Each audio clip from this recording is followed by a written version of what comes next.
तो मेरी जो प्रेगनेंसी थी ना वो पूरी यानी कि माशाल्लाह वो बिल्कुल स्मूथली चल रही थी। तो मेरे तो ऐसा हुआ कि जैसे ना मैं खरीद इमोशनल हो जाऊँ।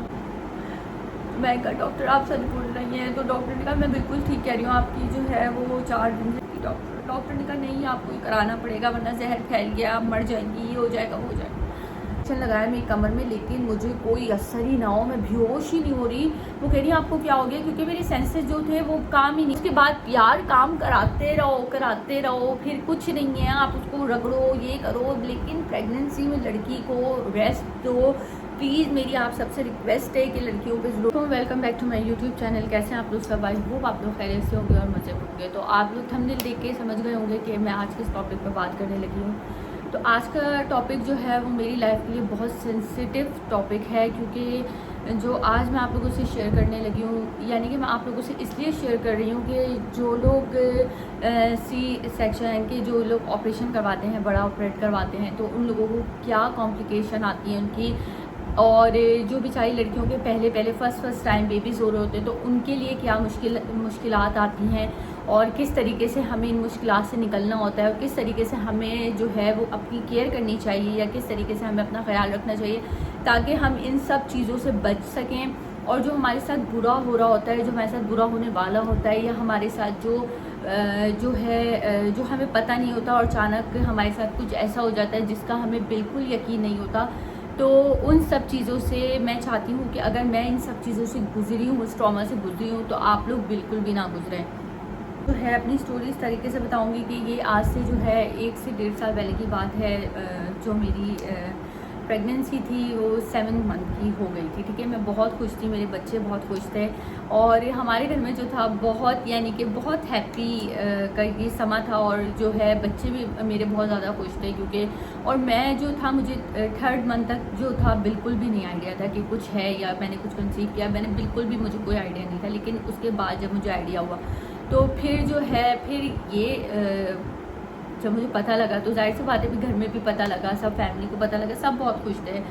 तो अचानक जो है कॉम्प्लिकेशंस ये आपने ऑन स्पॉट आप सबको बता देते हो, ठीक है, आपने सबको बता दिया कि ये है। तो फिर ये कि ऐसा भी होता है कि सब लोग कहते हैं हे अल्लाह अभी देखो इसको, ये देखो वो देखो, ऐसा होता है। तो मेरी जो प्रेगनेंसी थी ना वो पूरी यानी कि माशाल्लाह वो बिल्कुल स्मूथली चल रही थी, ठीक है, बिल्कुल स्मूथ जा रही थी। तो 7 मंथ जो था मुझे स्टार्ट हो गया था, उससे मेरी 1 हफ़्ते पहले की बात बताई हूँ। 7 मंथ स्टार्ट होने से 1 हफ़्ते पहले क्या हुआ, ये हुआ 1 हफ़्ते पहले कि जो है मैंने अपना अल्ट्रासाउंड करवाया, उसमें मुझे पता लगा कि बेबी बॉय है, यानी कि मेरे बेटा है। तो जो है मैं खुश हुई कि चलो सही है, नादिया लिए उसका एक भाई हो जाएगा। बहुत ज़्यादा मैं खुश हो गई कि चलो अल्लाह ताला ने दिया है, और ये वो ना मैं बहुत खुश हूँ। और फिर डॉक्टर ने बोला माशाल्लाह आपकी प्रेगनेंसी बिल्कुल ठीक है, बच्चा बिल्कुल ठीक है, और आप बिल्कुल हेल्दी हो, और बच्चा भी माशाल्लाह अंदर जो है वो अच्छी तरीके से ग्रोथ कर रहा है और बिल्कुल हेल्दी है, कोई ऐसी बात नहीं है। अच्छा, शुरू में 3rd मंथ मुझे बहुत ज़्यादा वोमिट आती थी, बहुत इस बारे में, ये जो लास्ट प्रेगनेंसी अभी हुई है इसमें मुझे बहुत वोमिट होती थी, और बहुत मुझे जो है मुझे बहुत ज़्यादा एंजाइटी रहती थी, और मुझे कुछ खाने का मन नहीं करता था, मैं बहुत ज़्यादा परेशान रहती थी। मैं जूसेस वगैरह जो है वो मैं ले लिया करती थी। तो बस इसी गहमा गहमी में जो है मैं अपना ख्याल रखती थी। सुबह उठ के मैंने अपना लाइफस्टाइल चेंज किया। मैं सुबह उठ के एक एप्पल ले लेती थी, अपना नाश्ता अच्छा करती थी, मैं मिल्क लेती थी। लेकिन जो है पता नहीं क्या 7 मंथ में बता रही हूँ, 1 हफ़्ते पहले मैं गई, मैंने वहाँ पे जो है डॉक्टर ने मुझे मेरा अल्ट्रासाउंड किया। अल्ट्रासाउंड में बिल्कुल अल्ट्रासाउंड की रिपोर्ट बिल्कुल बेस्ट आई, बोल रहे हैं बहुत अच्छी आपकी अल्ट्रासाउंड की रिपोर्ट है, और बहुत ही ज़बरदस्त आपका जो है बच्चा अच्छी तरीके से ग्रोथ हो रही है, और बहुत अच्छी मेरी अल्ट्रासाउंड की रिपोर्ट आई। फिर 1 हफ़्ते पहले जब ये अल्ट्रासाउंड हो गया, उसके बाद जब सबको पता चल गया कि इस तरीके से है और मेरा जो है बेबी बॉय है, तो मैंने सबको बता दिया खुशी में। तो फिर उसके बाद जो है मेरी तबीयत जो उसके 2 दिन बाद से मेरी सांस बहुत फूलने लगी।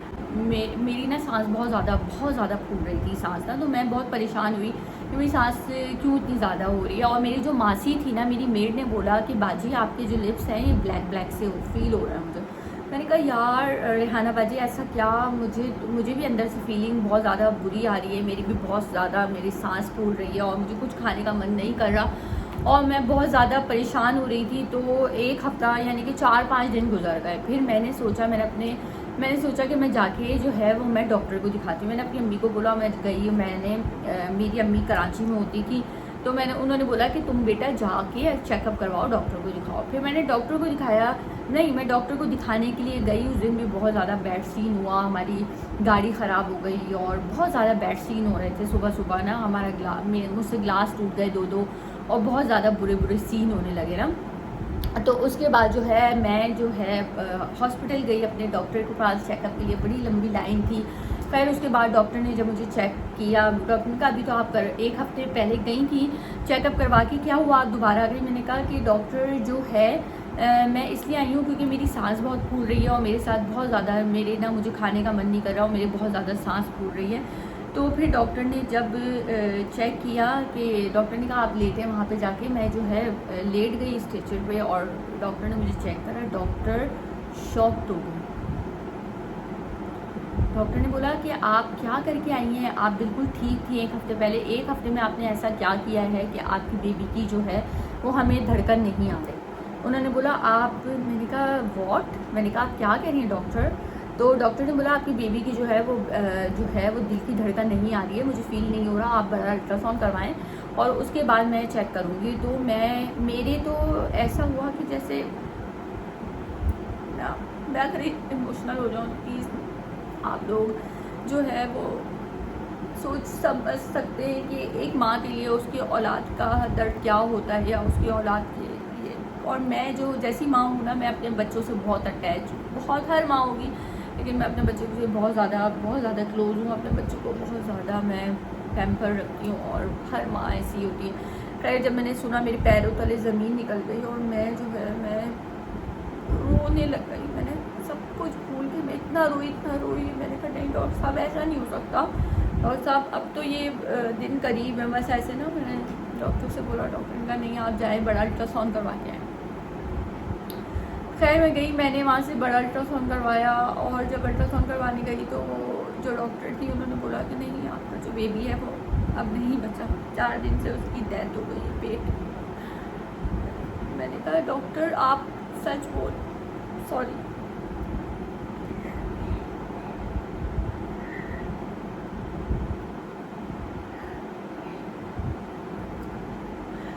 मैं कहा डॉक्टर आप सच बोल रही हैं? तो डॉक्टर ने कहा मैं बिल्कुल ठीक कह रही हूँ, आपकी जो है वो 4 दिन से आपके बच्चे की डेथ हो चुकी है और आपका बच्चा जो है वो अब नहीं है जिंदा। मैं सुन के इतना रोई। मैंने कहा क्यों अल्लाह ताला, जब आपने एक खुशी दे दी थी तो वो खुशी आपने क्यों छीनी, क्यों ली मुझसे? मैं बहुत ज़्यादा, और वो दिन था, आज भी मैं वो दिन नहीं भूल सकती। 15 रमज़ान का दिन था और जो है वो मैंने ये न्यूज़ सुनी। खैर मैंने अपने हस्बैंड को बताया, फिर मैं एडमिट हुई। डॉक्टर ने कहा कि आपके जो है वो जहर फैल गया है पूरे जिस्म में, क्योंकि आपके होंठ भी बहुत काले हो रहे हैं, आपके जो है बहुत ज़्यादा आपके ना अंदर जहर फैल चुका है और आपके बचने के चांसेस बहुत कम हैं और आपकी बेबी की भी डेथ हो गई है। तो अब हम बड़ा ऑपरेट करेंगे और उसके बाद हम अपनी बेबी को निकालेंगे और फिर उसके बाद हम लिखवाएंगे। तो उन्होंने मेरे हस्बैंड से लिखवाया कि आप लिख दें कि अगर कुछ हो गया इनको तो हम इसके ज़िम्मेदार नहीं हैं। तो मैं गई वहाँ पे, उसी तरह ऑपरेशन थिएटर में लेके गए और फिर मैं बहुत डरी हुई थी, मैं रो ही जा रही थी। डॉक्टर मुझे कह रही हैं आप बिल्कुल नहीं, डॉक्टर नीलोफर थी और उन्होंने कहा आप बिल्कुल नहीं रो, बिल्कुल हो जाता है ऐसा, अल्लाह ताला देने वाला है, ये वो सब ने मुझे डॉक्टर ने बहुत समझाया, बहुत अच्छी डॉक्टर थी। खैर उन्होंने जो है ऑपरेशन स्टार्ट किया। उन्होंने पहले मुझे जो है वो एनेस्थीसिया लगा के फिर वो जो बेहोश करते हैं इंजेक्शन लगाया मेरी कमर में, लेकिन मुझे कोई असर ही ना हो, मैं बेहोश ही नहीं हो रही। वो कह रही है आपको क्या हो गया, क्योंकि मेरे सेंसेस जो थे वो काम ही नहीं कर रहे थे ना। मैं अपने बच्चे की तरफ, मेरा दिमाग था कि ये क्या हुआ है, मेरा बच्चा भी ज़िंदा होगा, ये होगा। अपनी अम्मी को बहुत मिस कर रही थी। पेरेंट्स मेरी कराची में हो तो मैं लाहौर में थी, तो इस वजह से जो है अम्मी लोग वहाँ थे। तो बस मैं जो है ऑपरेशन थिएटर से मैंने बोला नहीं डॉक्टर मैं ये ऑपरेशन नहीं करा सकती, प्लीज़ स्टॉप कर दें इस ऑपरेशन को, मैं ये नहीं कर सकती। डॉक्टर ने कहा नहीं आपको ये कराना पड़ेगा वरना जहर फैल गया, आप मर जाएंगी, ये हो जाएगा वो हो जाएगा। खैर मैंने वो दिन बहुत मुसीबत से पेनफुल गुजारा और जो है मैंने डॉक्टर ने मेरे इंजेक्शन भी दे दिया, मैं बेहोश नहीं हो रही थी। फिर उन्होंने मुझे ऑक्सीजन लगाया, ऑक्सीजन के साथ उन्होंने मुझे बेहोश किया, फुल बेहोश कर दिया। उसके बाद मेरा ऑपरेशन है, क्या हुआ, ऑपरेशन हुआ, क्या हुआ, सब हुआ, बच्चा गया, बच्चे को मेरे हस्बैंड दफना के आए। और फिर जो है मैंने बोला मुझे एक पिक्चर लेने थे, लेकिन उन्होंने मुझे पिक्चर, उन्होंने कहा नहीं आप क्या फ़ायदा आपको पिक्चर लेने का, आप छोड़ें, आप मिस करेंगे इसको ना। उन्होंने मुझे पिक्चर भी नहीं लेने दी। खैर उसके बाद जो है ये सब हुआ। फिर मैं जो है फिर मुझे होश नहीं आ रहा, मुझे होश ही ना आए, मेरे सब मुझे मार रहे हैं, यूँ कर रहे हैं, मुझे होश नहीं आ रहा। मैं बहुत ज़्यादा डिस्टर्ब, बहुत ज़्यादा मैं जो है मौत के मुंह से वापस आई। और मेरी ज़िंदगी मौत का वो था, लेकिन अल्लाह ने मुझे ज़िंदगी देनी थी, क्योंकि मेरे घर पे छोटे बच्चे थे और अल्लाह ने उन्हीं के थ्रू मुझे, उनके ही वसीले से मुझे ज़िंदगी दी। क्योंकि अगर वो मुझे कुछ हो जाता या मैं नहीं होती तो मेरे बच्चों को कौन पालता, मेरे बच्चों को कौन रखता। और अल्लाह ताला जो करते हैं वो बेहतर करते हैं। अल्लाह ताला की हर चीज़ में बेहतरी होती है और हमें यही सोच के अल्लाह ताला पे वो करना चाहिए कि अल्लाह ताला के काम में कोई ना कोई जो है वो बेहतरी होती है। तो अल्लाह ताला ने मुझे इन बच्चों के थ्रू जो है वो मुझे ज़िंदा रखना था, मुझे एक नई ज़िंदगी मिली। और फिर मैंने अल्लाह का, जब मैं होश में आई, मैं 24 घंटे से ज़्यादा बेहोश रही। उसके बाद जब मैं होश में आई तो मैंने अल्लाह का लाख लाख शुक्र अदा किया कि अल्लाह ताला चलो मैं होश में तो आई, लेकिन मैं इतना रोई, मैंने 1 हफ्ते रो रो के मैं गुजारे और मैं बहुत ज़्यादा डिस्टर्ब रही। खैर फिर उसके बाद जो है मेरे बच्चे मुझसे मिलने आए हॉस्पिटल में। जब मैंने उनको देखा तो मैंने कहा अल्लाह शुक्र अल्हम्दुलिल्लाह, अल्लाह पाक तूने मुझे औलाद की नेमत से नवाजा और तूने मुझे इतने प्यारे प्यारे बच्चे दिए, तेरा लाख शुक्र है। बहुत उनसे माशाल्लाह अल्लाह का लाख शुक्र अदा करती हूँ कि अल्लाह ने उनको सेहतमंद और तंदुरुस्त वाली ज़िंदगी दी है मेरे बच्चों को। और बस मैं ये कहती हूँ कि ऐसी प्रेगनेंसी में इंसान को ख्याल रखना चाहिए, टेंशन बिल्कुल नहीं लेनी चाहिए और हर बात को इग्नोर करना चाहिए। और जो है आप अपना बहुत ख्याल रखें, खाने पीने का ख्याल रखें। मैं खाने पीने का ख्याल नहीं रखती थी, मैं बहुत काम करती रहती थी, बहुत काम करती थी, जिसके नतीजे से मेरे साथ इतनी बड़ी प्रॉब्लम हुई कि मेरे बच्चे का जो है वो हाँ फिर वो अल्ट्रासाउंड में पता चला कि मेरे बच्चे का सांस क्यों घुटा था। तो अवरनाल जो होती है वो मेरे बच्चे के गले में लिपट गई थी, जिसकी वजह से मेरे बच्चे का दम घुट गया था अंदर और 4 दिन से मेरे बच्चे का दम घुटा हुआ था।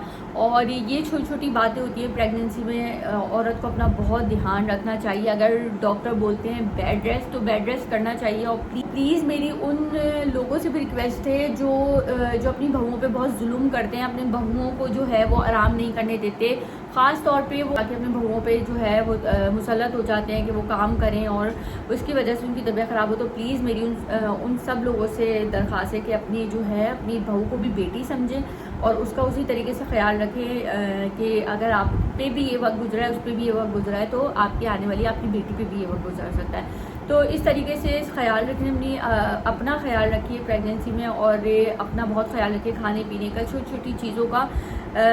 इसलिए मैं आपको बोल रही हूँ कि जो मेरे साथ हुआ है, मैं नहीं चाहती कि मेरी किसी भी फ्रेंड के साथ हो, अल्लाह ना करे, और किसी भी लड़की के साथ हो, क्योंकि बहुत पेनफुल चीज़ होती है और ज़िंदगी मौत का भरोसा नहीं होता। मैं बच के आ गई, लेकिन हर कोई नहीं बचता।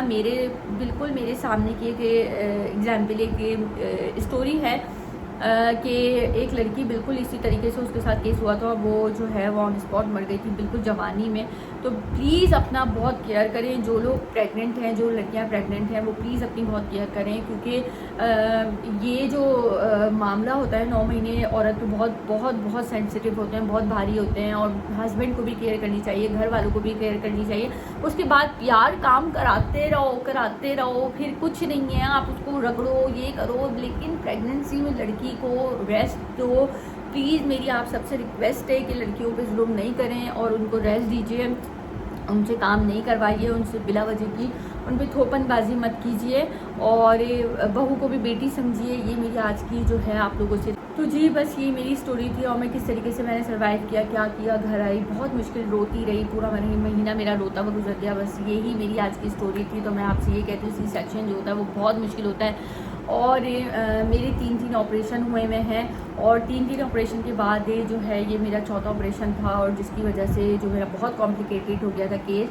और बस मैं अल्लाह ने मुझे दूसरी ज़िंदगी दी है, उस परवरदिगार का एहसान है। तो आप लोग भी अपना ख्याल रखें। वीडियो पसंद आए तो वीडियो को लाइक ज़रूर कीजिएगा और कमेंट्स में बताइएगा कि आप लोगों के साथ कुछ ऐसा वाक़या नहीं हुआ। अगर हुआ है तो प्लीज़ मुझसे शेयर ज़रूर कीजिएगा, अपना ख्याल रखिएगा।